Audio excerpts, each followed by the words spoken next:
हाय guys, welcome back. So आज हम discuss करेंगे कंट्रोल ऑफ क्रोमोसोम डुप्लीकेशन।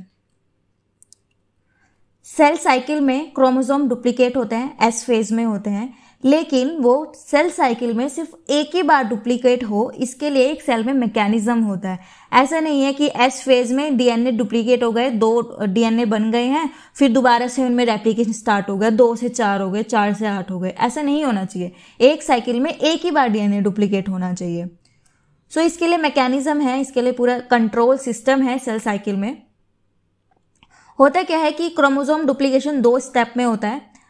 जो फर्स्ट स्टेप होता है वो होता है लेट माइटोसिस या फिर अर्ली जीवन में, ये फर्स्ट स्टेप हो जाता है। Then second step S phase में ही होता है, जैसे रेप्लिकेशन होता है सिंपल वैसे होता है। तो फर्स्ट स्टेप यहाँ पे एम फेज या अर्ली जीवन में स्टार्ट हो जाएगा, then second step S phase में होएगा। So this is G1, S, M and G1। ये एक पूरी एक साइकिल हो गई है सेल की। होता क्या है कि G1 फेज में जो डीएनए के ओरिजिन ऑफ रेप्लिकेशन होते हैं। ओरिजिन ऑफ रेप्लिकेशन क्या होता है? जहां पर रेप्लिकेशन स्टार्ट होता है, और ये एक डीएनए में काफी सारे हो सकते हैं, राइट। सो यहां पर प्री आरसी हो जाता है। Pre RC, RC is for replicative complex, right. So origin of replication पर प्री रेप्लिकेटिव कॉम्प्लेक्सेस आके जुड़ जाते हैं, जिसकी वजह से यहां पर लाइसेंसिंग हो जाती है ओरिजिन ऑफ रेप्लिकेशन की, राइट। अब लाइसेंसिंग क्या होती है? लाइसेंसिंग हम किसे बोलते हैं? परमिशन मिलना, किसी चीज का परमिट मिलना लाइसेंसिंग होती है। तो यहां पर जैसे ही प्री आरसी कॉम्प्लेक्स बन जाएगा तो जो ओरिजिन ऑफ रेप्लिकेशन है, इनको लाइसेंस मिल जाता है कि अब ये रेप्लिकेट कर सकते हैं। कब? एस फेज में। रेप्लिकेशन एस फेज में ही होगा, लेकिन जो लाइसेंसिंग होगी, परमिशन मिलेगी, वो मिलेगी G1 फेज में, सिर्फ G1 फेज में। सो यहां पर प्री रेप्लिकेटिव कॉम्प्लेक्स आ जाता है। प्री रेप्लिकेटिव, प्री मतलब पहले, रेप्लिकेटिव मतलब रेप्लिकेशन से पहले, और कॉम्प्लेक्स मतलब इसमें काफी सारे कंपोनेंट्स होते हैं। वो हम आगे बात करेंगे क्या क्या कंपोनेंट्स हैं। सो प्री आरसी बन जाता है, जिसकी वजह से लाइसेंसिंग हो जाती है। देन एस फेज में एससीडी के एक्टिवेशन होगा, जिसकी वजह से ये जो प्री आरसी कॉम्प्लेक्स है, प्री आरसी है, इसको डिसमेंटल कर दिया जाएगा। डिसमेंटल मतलब इसके जो कंपोनेंट्स हैं उनको अलग अलग कर दिया जाएगा, और यहां पर रेप्लिकेशन स्टार्ट हो जाएगा कि यहां पर रेप्लिकेशन फोक बनेगा। Then DNA polymerase replication start कर देगा। देन 2 डीएनए बन गए हैं, देन एम फेज में सेग्रीगेशन हो जाएगा। देन अगेन G1 आ गया। G1 जब आएगा तब दोबारा से प्री आरसी होएगा, समझ रहे हैं? तो पूरी एक सेल साइकिल में सिर्फ एक बार प्री आरसी बना है, और वो भी कहां पर? G1 में। और एस में आते ही उसको डिसमेंटल कर दिया। तो इस तरीके से सिर्फ एक सेल साइकिल में एक ही बार डीएनए डुप्लीकेशन होता है, क्योंकि प्री आरसी सिर्फ G1 में आ रहा है। तो pre RC complex, pre RC की वजह से ये कंट्रोल हो पा रहा है सेल में कि जो डीएनए का डुप्लीकेशन है वो एक ही बार होगा एक सेल साइकिल में, राइट। सो इस फिगर के बारे में, जो पूरा ये डायग्राम है, इसके बारे में मैं लास्ट वीडियो में हम डिस्कस कर चुके हैं कि साइक्लिन्स अलग अलग फेजेस में बनते हैं। अब देन एक टाइम ऐसा आता है कि सारे साइक्लिन्स डिग्रेड हो जाते हैं, उनकी एक्टिविटी लो हो जाती है। वो कौन सा फेज था? मेटा फेज टू एना फेज में। यहां पर किसकी एक्टिविटी हाई हो जाती है? APC-C की।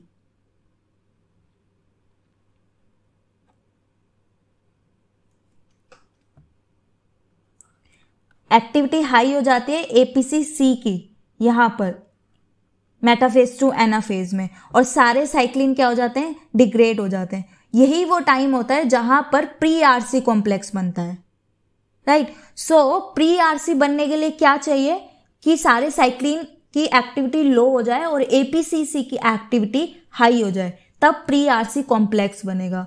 और प्री आरसी कॉम्प्लेक्स डिग्रेड कब होएगा? ये जो यहां पर एस फेज में डिग्रेड हो रहा है, वो डिग्रेड कब होएगा? जब APC की एक्टिविटी लो हो जाएगी।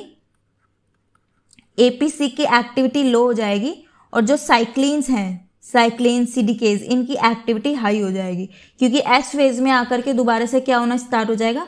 एस साइक्लिन बन रहा है यहां पर, फिर यहां पे आकर के एम साइक्लिन की एक्टिविटी हाई हो रही है। सो जब साइक्लिन की एक्टिविटी हाई हो जाएगी और APC की एक्टिविटी लो हो जाएगी, उस समय पर प्री आरसी जो है वो डिग्रेड हो जाएगा, डिसमेंटल हो जाएगा। और अगेन जब दोबारा से इनकी एक्टिविटी लो होगी और एपीसी की एक्टिविटी बढ़ेगी तो क्या होएगा, प्री आरसी दोबारा से बनना स्टार्ट हो जाएगा। तो इस तरीके से लाइसेंसिंग की जाती है ओरिजिन ऑफ रेप्लिकेशन की, और कंट्रोल किया जाता है कि क्रोमोसोम एक ही बार डुप्लीकेट हो एक साइकिल में, राइट। सो अब हम इंटरनल कंपोनेंट्स की बात कर लेते हैं। वो तो था कि ओवरव्यू कि क्या क्या कंपोनेंट्स हैं। सो दिस इज, ये जो ब्लू में है,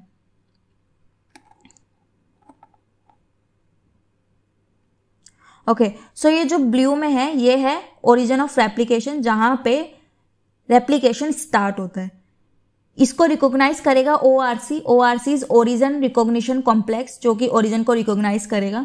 ये आ जाएगा, ये फर्दर रिक्रूट करेगा CDC6 और CDT1 को, ये रिक्रूट करेगा, ये दोनों आकर के लग जाएंगे और ये आके रिक्रूट करेंगे MCM को। MCM इज हेलिकेज, और हेलिकेज क्या है, जो कि 2 DNA की अनवाइंडिंग कराता है, मतलब रेप्लिकेशन फोक बनाने में हेल्प करेगा।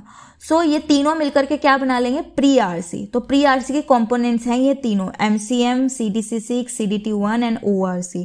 प्री आरसी कॉम्प्लेक्स बन गया, कहाँ पे बन गया, ये G1 में, राइट। अब जैसे ही S फेज आएगा, यहाँ पर चेक पॉइंट है, स्टार्ट चेक पॉइंट, ये हम डिस्कस कर चुके हैं कि स्टार्ट चेक पॉइंट यहाँ पर होता है। तो वहां से ये जब S में जाएगा तो SCD के एक्टिव हो जाता है। जैसे ही SCD के एक्टिव हो जाएगा, CDC6 और CDT1 ये दोनों को हटा दिया जाएगा, मतलब प्री आरसी का जो है अब डिसमेंटल होने स्टार्ट हो जाएगा। डिसमेंटल होना जरूरी है, तभी रेप्लिकेशन दोबारा से स्टार्ट नहीं होगा। सो जो ये है CDC6, इसके ऊपर फॉस्फेट ऐड किया जाएगा, देन इसका डिग्रेडेशन कर दिया जाएगा। और ये जो CDT1 है, इसको जेमिनाइन एक प्रोटीन होता है, वो इसको इनहिबिट कर देता है समहाउ। उसके बाद जो ORC है, ये ओरिजिन रिकॉग्निशन कॉम्प्लेक्स, इसके ऊपर फॉस्फेट ऐड कर दिए जाते हैं। फॉस्फेट ऐड करने से क्या होगा कि ये इनको रिक्रूट नहीं करेगा, CD6 और CDT1 को रिक्रूट नहीं करेगा। जब ये दोबारा G1 में आएगा ये वाला सेल, तब ये ORC से फॉस्फेट हटेगा, तब ये दोबारा से CD6 और CDT1 को रिक्रूट कर पाएगा। समझ रहे हैं? तो सारी कंपोनेंट जो है उनको डिसमेंटल कर दिया प्री आरसी के। और फाइनली यहाँ पर कौन आएगा, pre initiation complex. Pre initiation complex में कौन कौन होएगा, DNA पॉलीमरेज जो कि रेप्लिकेशन करवाएगा। Then SSB single stranded protein होते हैं, जो भी कंपोनेंट्स चाहिए रेप्लिकेशन के लिए वो सब आ जाएंगे प्री इनिशिएशन कॉम्प्लेक्स के अंदर, वो आएंगे और रेप्लिकेशन करवाएंगे। तो अब यहाँ एक DNA से 2 DNA बन गए हैं, राइट।